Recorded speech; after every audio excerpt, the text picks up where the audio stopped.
Thank you, everyone, for joining me for these live internet studies week after week. My name is Irving Lyman Hanavi. It is an hour-and-a-half long study, and I plug it at the beginning of this particular study because those of you who watch these short videos, 20 minutes long or so, on the eschatology study might not be aware that the entire 1.5 hour study, which I post about a week after I record them, upload them to YouTube. You might not be aware that there's an entire study that is available for you with two different topics. First study is, the first segment is this hour-long part, Eschatology, a Biblical Study of End-Time Events, where we're talking about rapture views at the moment. We've got our eye on the book of Revelation, but it's sometime in the future. So if you like end-time events, eschatology, rapture topics at the moment, well, then stick around. We'll talk about that for the next hour. After that, and after the short little advertisement or such for my own ministry and things like that, we'll turn right into a Trinitarian response to biblical Unitarianism, where we're looking at Trinitarian versus non-Trinitarian issues, and that's about 30 minutes long. All right, let's jump right into the study. Looking at the topic list just real quick, we're in topic 10, Rapture Views and Overview. And as I keep mentioning, topic 10, 11, and 12 all go together because they're all about the rapture. We're still in an overview, even though it feels like it's a lot more than just an overview. Let me show you a slide to get you into the topic. There are 4 basic views that I'm working from. There's the pre-trib view, otherwise known as pre-tribulationism, something like that, pre-tribulation rapture, pre-tribulational rapture, just shortened to the word pre-trib. When we look at this view, we're talking about the last 7 years of human history that is described in the Bible and given the name Daniel's 70th week. That's the more of the biblically definable name, the biblically accurate name. But it goes by the name of the 7-year tribulation. So we could just call it the 70th 7 or the 7-year period if you're uncomfortable with some of those extra names. But when we look at this 7-year piece of history, it is marked by predominant time markers, or events, I should say, not time markers. And one of those events is the rapture. And according to the pre-trib model, this takes place near the very beginning, or right at the beginning, or at the outset, right outside the 7-year period. So we could say it's the first thing that kicks off the 7-year period, if you want to think of it like that. Then the rest of the 7-year period is simply called the Day of the Lord, or it goes by its more familiar title, the Tribulation. So that's the pre-trib model. Where is the second coming, or the glorious appearing, or whatever you want to call it, on this particular slide? It's not on this small slide. It would be at the farthest right of every one of these slides.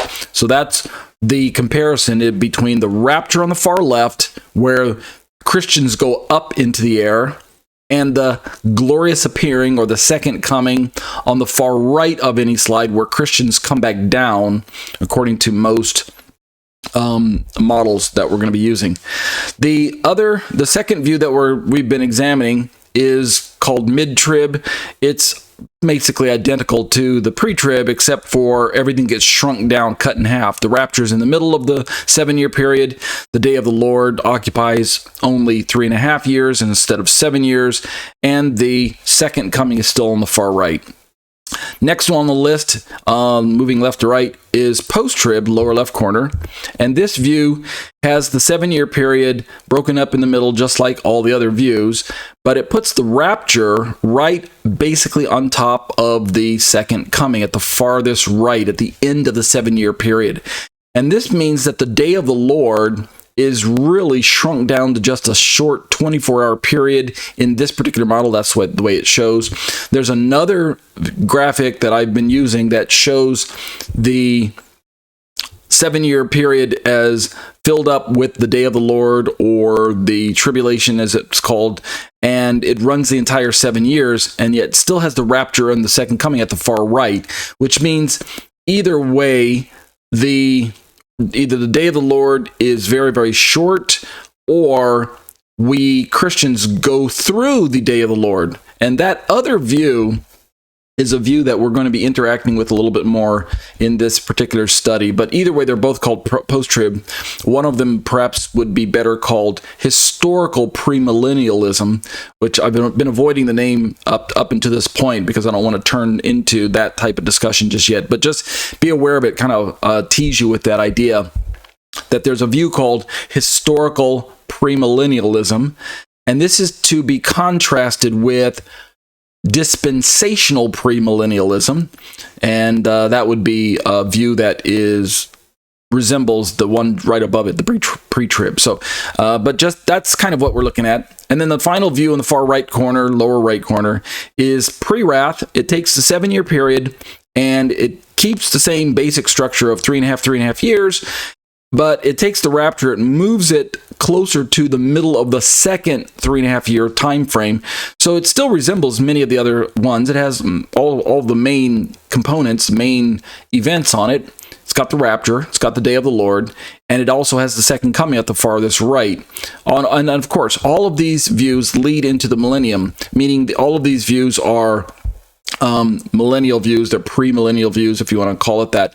And so they realize that there's an actual, or they champion, they interpret a literal 1,000-year millennium. So all four of these views are outside of the scope of what would be labeled amillennialism, where there is no physical 1,000-year reign with Christ. There's only a sort of symbolic 1,000 years. It's not to be taken literally, and the reign of Christ on earth is within our hearts as believers, etc., etc. And that view is held by a lot of Catholic proponents and others like those. But we're not dealing with that right now. So, back to these four views. What are we focusing on right now? What we are focusing on right now is basically working through some documentation, some blogs, some resources that have been describing the pre-trib view because of its popularity in Christian circles. Remember, I showed you this graph. Scroll down to it. I showed you this chart last week about which views, when surveyed from a Protestant perspective, which views among pastors are the views that are most likely to be believed in, held onto. You can see that pre-tribulation rapture holds a healthy 36%, and then the other percentage, the rest of the 100% would be divided up into the raptures not to be taken literally by 25%, post-tribbers 18%, mid-tribbers 4%, pre-wrath 4%, preterism 1%, and none of these 8%. And then down at the very bottom right, it says not sure would be 4%. So pre-tribulation rapture is the most popular of the views. So let me take my graphics and push it all the way to the very top. This will allow me to see something that I didn't see on the previous slide.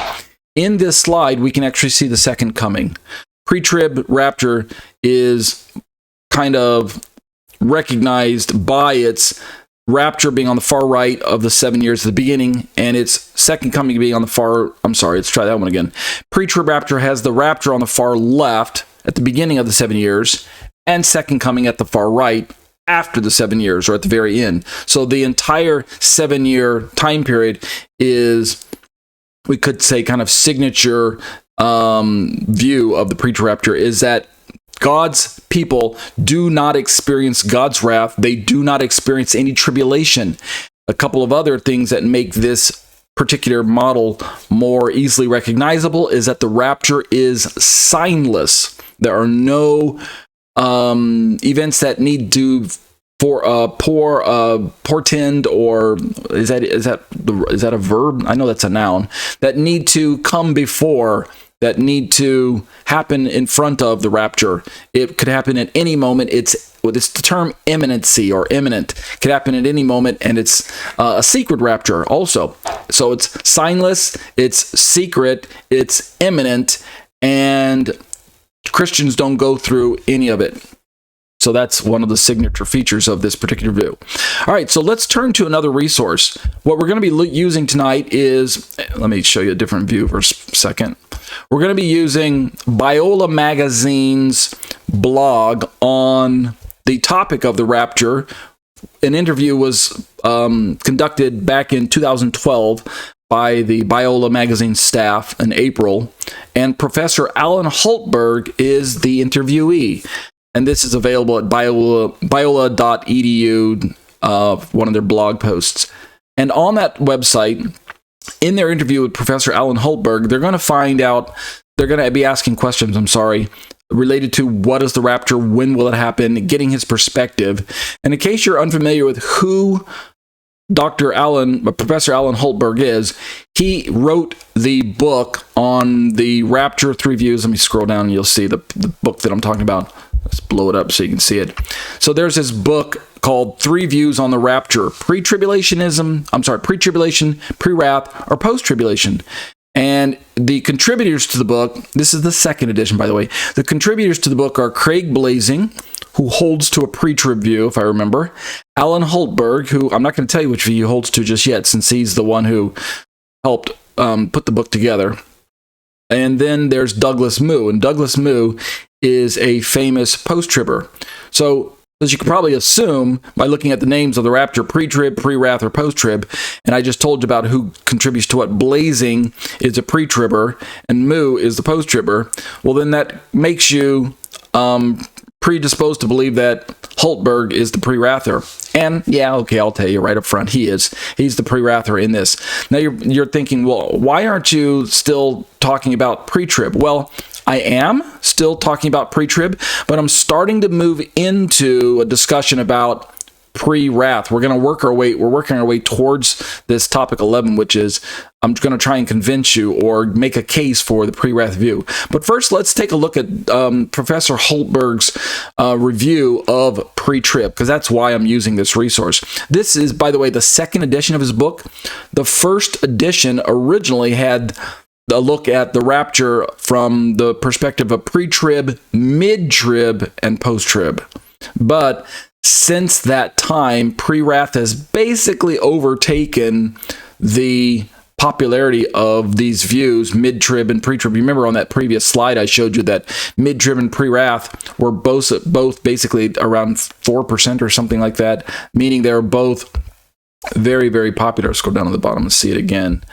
Yeah, I mean, when this survey was conducted, mid-trib and pre-wrath were neck and neck, but since then, I believe pre-wrath has overtaken mid-trib, and that caused Professor Hultberg to rewrite his book with a 2nd edition with new contributors and to just put pre-wrath on the map, and let's look at that instead. So, having said that, let's turn to this resource and begin to work our way down through it. It's probably going to take 2 weeks, maybe 3 at the most. It's not a long post, and this will allow us to begin to work our way towards a final resource before we turn headlong into pre-wrath proper. A final resource by Sola Scriptura on the rapture of the church. So, what I'm going to do this time is something a little different. The reason I said it could take 2 weeks is the first week, or this first session here, since I've got a good 48 minutes left in the study already, I'm going to try and read down through the study nonstop, this blog nonstop, and then I'll turn back and go through the highlights of the study, things that kind of stuck out for me as I was working my way down through this particular blog. And for sure, there are some passages that I want to go back and examine for our study here. So let's start out looking at this study right from the very top. The main question is, what is the rapture and when will it happen?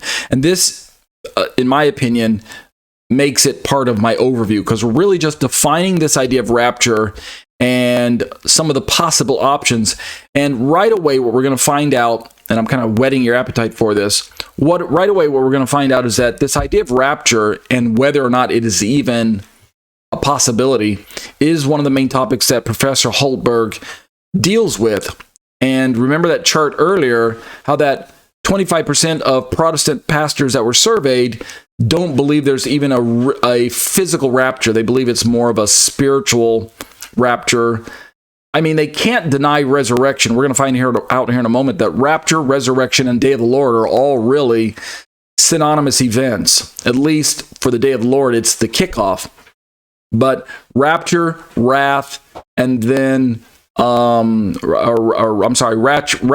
resurrection, wrath, things like that. Those are all very, very highly connected. So if we're going to deny rapture, that's one thing. But I certainly hope that Christians out there are not denying resurrection. I mean, if you're going to attack the resurrection, you're standing on very sketchy ground, very, very weak, very dangerous ground. To deny the resurrection would be to probably pit you against all of historic Christianity, Orthodox Christianity. You're running a very dangerous game there by saying, well, the resurrection is not real.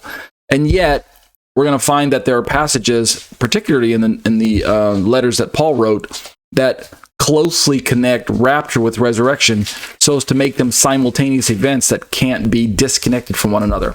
All right, I'm going to shut up and just start reading.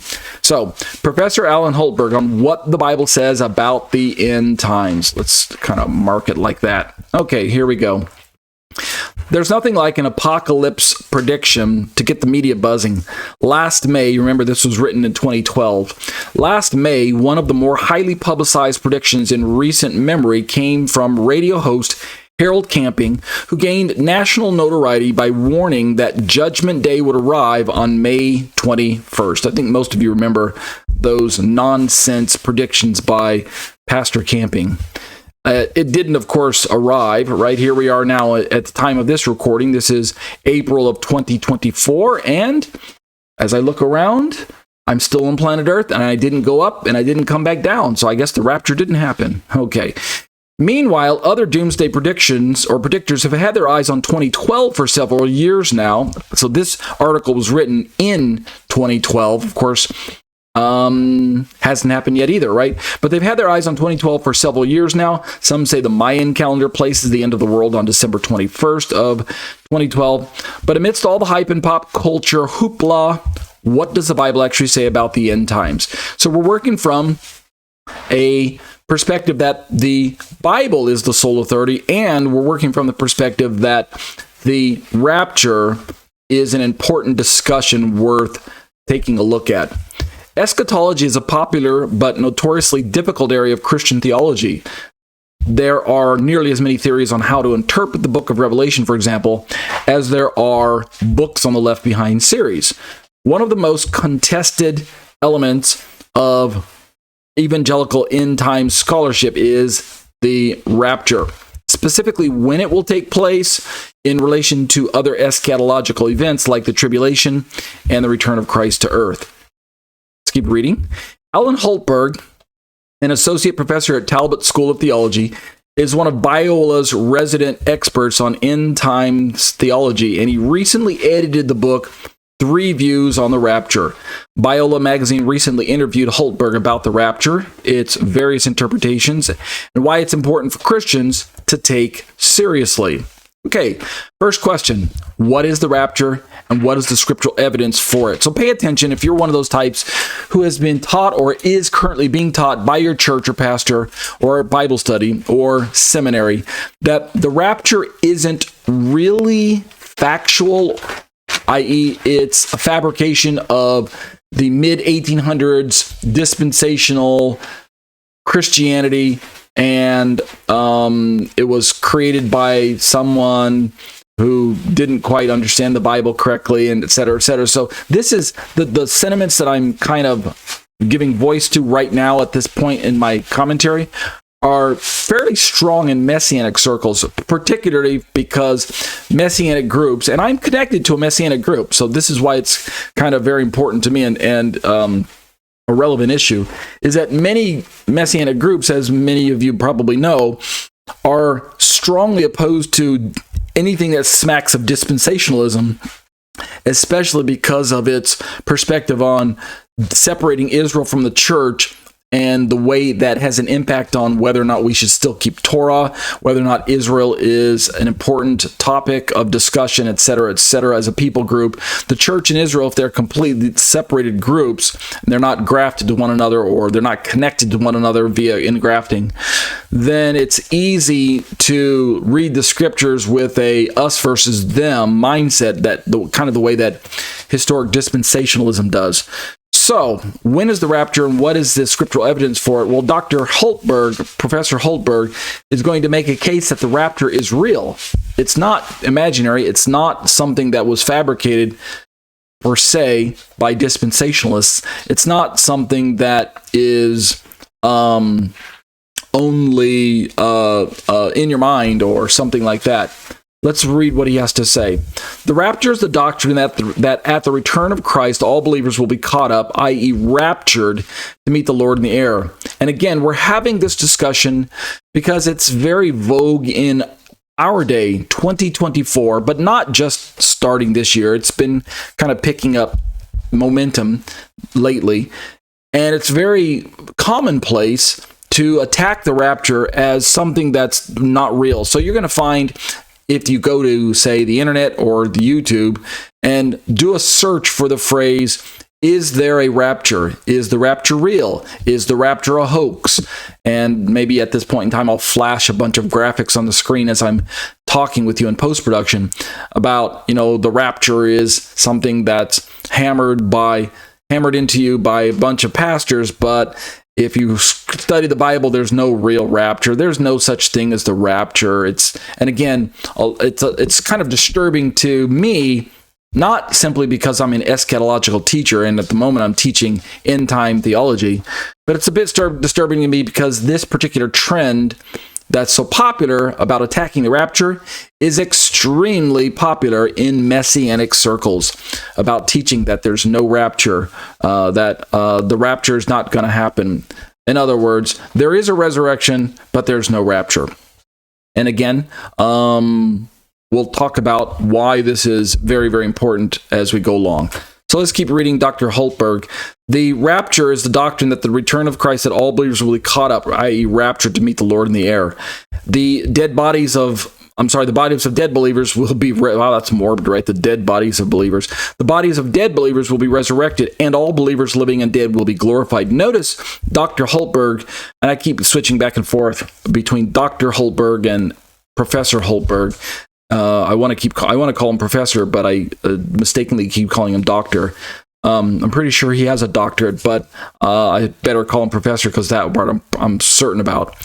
The Professor Hultberg describes the rapture and the resurrection in the same breath. And that is the right thing to do, because we're going to find out later on that's exactly what Paul does. So this time period is taught explicitly in 1 Thessalonians 4:15-17, and more or less implicitly in 1 Thessalonians 15:51 through 55, and John 14:2. He goes on to say that other passages such as Matthew 24:31, 2 Thessalonians 1:10, and Revelation 14:14-16 are debated passages. And what I'm going to do for us after I read down through this entire blog post, if we have time this week, is I'm going to turn right back around and look up those passages for us so that we can get an idea of why this particular topic is perhaps debated. Perhaps is it really what Paul is saying? So I will look at those the explicit, implicit, and then debated passages. Let's keep reading. What purpose does the rapture serve in the overall purposes of God for creation? How does it fit into the big picture of God's redemptive plan? All right, let's keep reading. God's redemptive plan is to restore what was lost in Adam, to restore the proper functioning of his rule in creation through the vice-regency of a humanity living in proper relation to him, though that entails a lot more than what I've said here. Remember, this is Professor Hultberg's answers to rapture and when it will happen and what it is and why it's important. He's speaking to believers.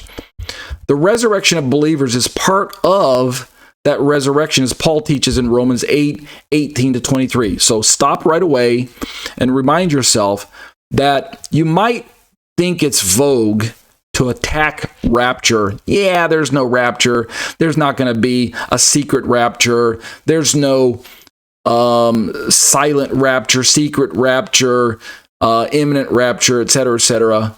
And to some degree, perhaps maybe there's a bit of straw manning attack going on here. When we talk about straw man, we're talking about a debate tactic where one opponent attacks the other opponent's theology. And since it's difficult to perhaps dismantle the logic of the opponent, what one of the persons does is he creates what is termed a straw man. Think scarecrow, right? Some type of effigy of a man that's made of straw. And what the idea is that you create a kind of likeness of your opponent's theology that you can attack and that you can knock over easily, right? Just like a straw man could be pushed over by a little 5-year-old kid if it wasn't attached to a post or something, if it was just freestanding. So that's straw man theology. And what seems to be happening in these rapture discussions that are prevalent on YouTube and popular social media and the internet is that a straw man version of rapture is created by attacking only the idea of the imminency and the secrecy and the idea that rapture is going to take place and not be announced by any signs and things like that. And so it's part of the aspects of rapture that are prevalent in pre-tribulationism that are creating this straw man that people who don't like those aspects of rapture, that they can attack. And so it's helpful to separate the straw man attack from the actual biblical descriptions of rapture. So that's why I'm a champion of real rapture. Although at the same time, I am not a proponent of the secret, anytime, imminent rapture that's going to snatch Christians away from planet Earth without any prior announcement, without any previous sign preceding it, etc., etc. So that view of rapture I reject, meaning the strawman version I reject. But the biblical version, which I believe is rooted in perhaps some of the other views, particularly the pre-wrath view that I'm going to talk about one of these times, that view of rapture I absolutely hold to. And Professor Holtberg also rejects that version of rapture. So he goes on to say, so insofar as the rapture and the resurrection are associated, the rapture plays a role in that restoration that he just referred to earlier. However, the scriptures also teach that before the establishment of the Messianic kingdom at the return of Christ, God will pour his wrath out upon the world opposed to his rule. The church is promised reprieve from this wrath, and the rapture is the means by which it is protected. I forgot to mention that when we're talking about the strawman version of rapture, the one that gets attacked very frequently on YouTube posts and videos and blog posts and such, the pre-trib rapture view of rapture becomes that straw man, that whipping boy, the poster boy, the whipping boy, poster child, that version of rapture that people like to attack because it's so easy. It's number one, it's the most popular view among Protestant pastors when they were surveyed, right? We saw that chart already. But also because the pre-trib rapture is so easily shot full of what seems to be obvious theological holes, inconsistencies. Anytime rapture, imminent rapture, secrecy, not being announced by any signs, not having any particular connection to the rest of the 70th week events, such as tribulation or day of the Lord or rise of Antichrist or anything like that. Rapture is kind of separated out there by itself as this thing that just snatches Christians out of the way and doesn't allow them to have to experience any tribulation for the sake of refinement or what we could say bringing us back into a right relationship with God. In other words, there's no trial. And these are the parts of rapture that cause it to become so weak and be defined as a kind of a straw man or something that's easy to attack. So keep your eye out for those types of details as you're listening to all these discussions on whether or not the rapture is real or not.